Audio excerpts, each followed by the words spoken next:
संत लूकस के अनुसार पवित्र सुसमाचार अध्याय 13 पद संख्याएं 1 से लेकर 9 तक।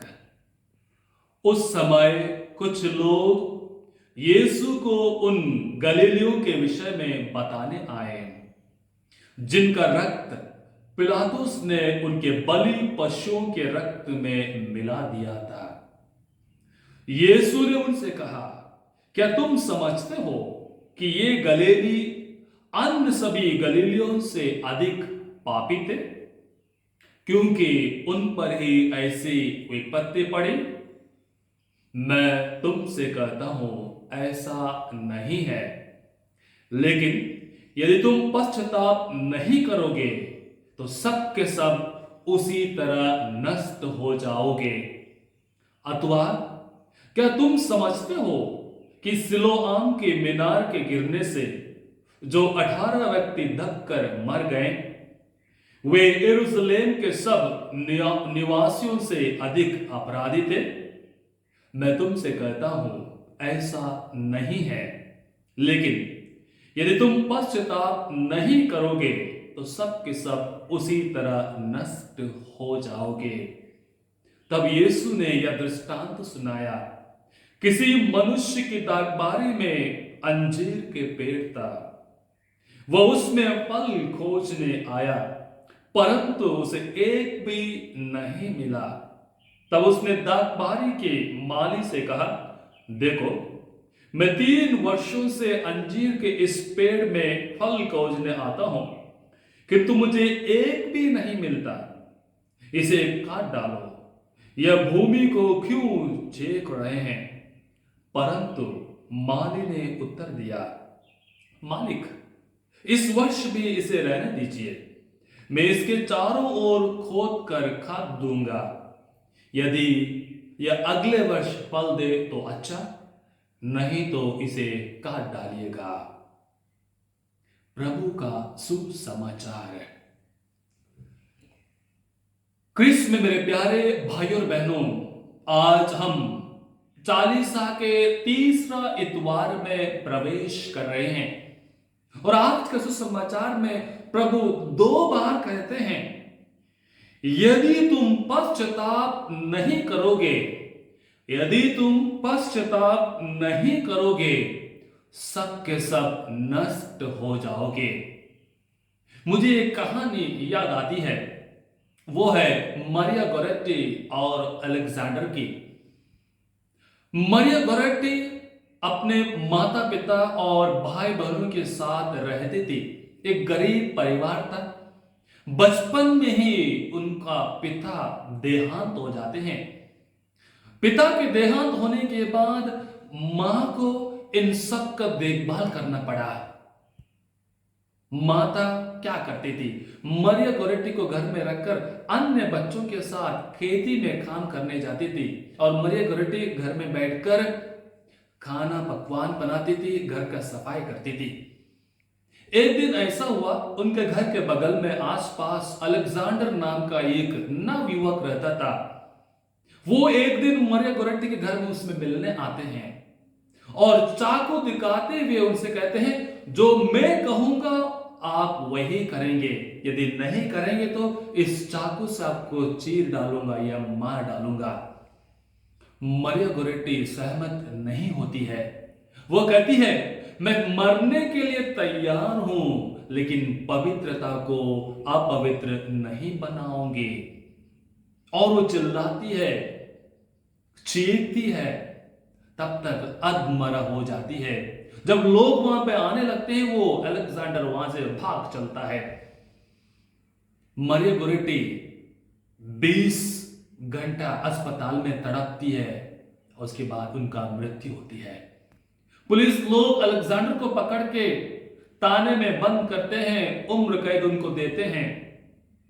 जब उन कैद खत्म होता है, वापस आता है, वो पश्चाताप करते हुए मारिया गोरेटी के मां के पास माफी मांगने आता है, क्योंकि मरने के पहले मारिया गोरेटी ने मां से कहा था, मैं उस युवक को माफी देता हूं, वो स्वर्ग में सुख पाए, नरक में नहीं। उनकी मां भी उनको क्षमा देती है। उसके बाद अलेक्जेंडर मरिया गोरेटी का परिवार को देखभाल करने लगते हैं। उतना ही नहीं प्रिय भाई तथा बहनों, वो एक पुरोहित बनते हैं, एक नेक इंसान बनते हैं और नया जीवन जीने लगते हैं। कृष्ण में मेरे प्यारे भाई तथा बहनों, पश्चाताप का अर्थ वही है जिसके बारे में प्रभु आज के सुसमाचार में आपको और मुझे आह्वान देते हुए कहते हैं, यदि पश्चाताप नहीं करोगे सब के सब नष्ट हो जाओगे। किस प्रकार की पश्चाताप प्रिय भाई तथा बहनों? पश्चाताप किसको करना है? कभी कभी हम बोल सकते हैं मैं पापी नहीं हूं, मैं पाप करता ही नहीं हूं, पश्चाताप की क्या जरूरत है? यानी ये एक बड़ा पाप है जो अपने आप को पापी कबूल नहीं करता। हम दिन भर यदि हम मनन चिंतन करें बैठकर अपने आप को, तो पता चलता है कितना बड़ा पाप हम करते हैं। स्तोत्र ग्रंथ 50-51 नबी दाऊद ने एक सबसे अच्छा दया सागर प्रभु के पास आते हुए ये स्तोत्र लिखा है, बहुत अच्छा है। यानी जो उन्होंने पाप किया था, ईश्वर से पश्चाताप करने के लिए, ईश्वर से कृपा मांगने के लिए वो एक बड़ा स्तोत्र लिखते हैं और आज एक बहुत प्रख्यात स्रोत वो बन गया है। लोग उनको पढ़ते हैं और हर शुक्रवार को पुरोहित या धर्म बहनें उनका अपने दैनिक प्रार्थना में बोलते हैं। मेरे प्यारे भाई और बहनों, ईश्वर हमें भी उस अंजीर के पेड़ के समान बहुत बार मौका देते हैं अपने जीवन से बदलने के लिए। आज ये प्रश्न उठाना है अपने आप को, क्या मैं जीवन में बदलाव लाने के लिए कोशिश करता हूं?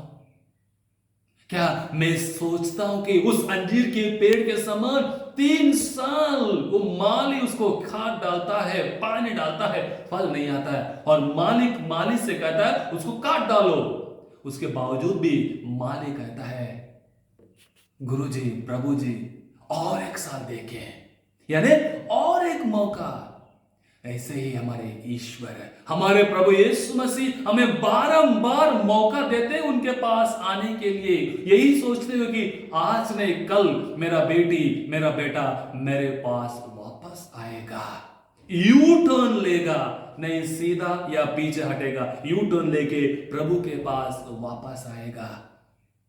मैं किस प्रकार का पश्चाताप करना चाहता हूं? प्रभु जब कहते हैं अब सब के सब मरोगे, इसका अर्थ क्या है?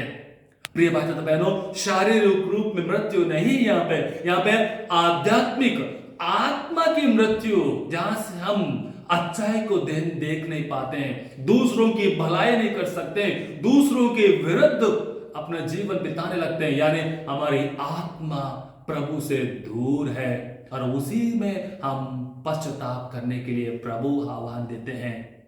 आइए, जब हम आज तीसरा इतवार पश्चाताप का मनाते हैं, 40 काल में हम सभी हैं, क्यों न हमारा जीवन पर नजर डालें और देखें मुझे पश्चाताप की कहां जरूरत है, किन किन पापों के कारण मैं प्रभु से दूर हो गया हूं, 40 काल में किस प्रकार मैं लाभ उठा सकता हूं, 40 काल मेरे लिए क्या है। संत पौलुस स्वयं कहते हैं, मैं एक कलीसिया को बूर बगाने वाला, कलीसिया के जो लोग थे उनको परेशान करने वाला व्यक्ति हूं, मैं एक पापी हूं, मैं अन्य धर्म दूतों या अन्य प्रेरितों में गिनने के लिए मैं योग्य नहीं हूं। यानी प्रभु के सामने अपने आप को नगण्य समझना। संत लूकास का सुसमाचार में हम देखते हैं किस प्रकार नाकेदार पारसी प्रभु के सामने आते हैं। नाकेदार अपना सर उठा के प्रभु को देखने भी लायक नहीं होते हैं क्योंकि वो पश्चाताप करते हैं। लेकिन दूसरी ओर देखिएगा, पारसी अपना बड़प्पन करते हैं, वो कहते हैं मैं सप्ताहभर यह करता हूं, वो करता हूं, घमंड है। क्या प्रभु आपके बारे में, मुझे बारे में, मेरे बारे में नहीं जानता है? क्या प्रभु को हमारे लिस्ट की जरूरत पड़ती है कि मैं ये नेक काम करता हूं, ये गलत काम करता हूं? प्रिय भाई बहनों, जब तक हम प्रभु के सामने झुकते नहीं, जब तक प्रभु के सामने अपने आप को खाली महसूस नहीं करते हैं, प्रभु अपनी कृपा से, अपने आशीष से हमें भर नहीं पाएगा। आज का दिन जब इस समाचार को आप सुनेंगे, मिस बलिदान में जब भाग लेंगे और दोनों तीनों पार्टों को सुनेंगे मेरे प्रिय भाई तो बहनों, यही जीवन में बदलाव लाने के लिए कोशिश करिएगा। एक शब्द अपने मन में रखिएगा आज के दिन, पश्चाताप। पश्चाताप से ही हम परिपूर्ण हो जाते हैं मेरे प्रिय भाई तो बहनों। पश्चाताप से ही हम प्रभु के पास आ सकते हैं। पश्चाताप से ही प्रभु अपने वरदानों से भर देगा और पश्चाताप से ही हमें नया जीवन मिलेगा। आइए आज के दिन जब आप अपने आप को घर में महसूस करेंगे, प्रभु को अनुभव करेंगे, दो चीजों को याद रखिएगा। प्रभु के सामने मैं नगण्य हूं, प्रभु के सामने मैं नगण्य हूं। दूसरी बात, आत्मा यदि प्रभु में भरना है, मुझे प्रभु की कृपा की जरूरत है, प्रभु की कृपा की जरूरत है। आइए हम प्रार्थना करें, अपने आंखों को बंद रखते हुए, अपने आप को प्रभु के हाथों में सौंपते हुए हम प्रार्थना करें। ये प्रभु यीशु मसीह, हम आपको धन्यवाद देते हैं प्रभु आज का दिन के लिए।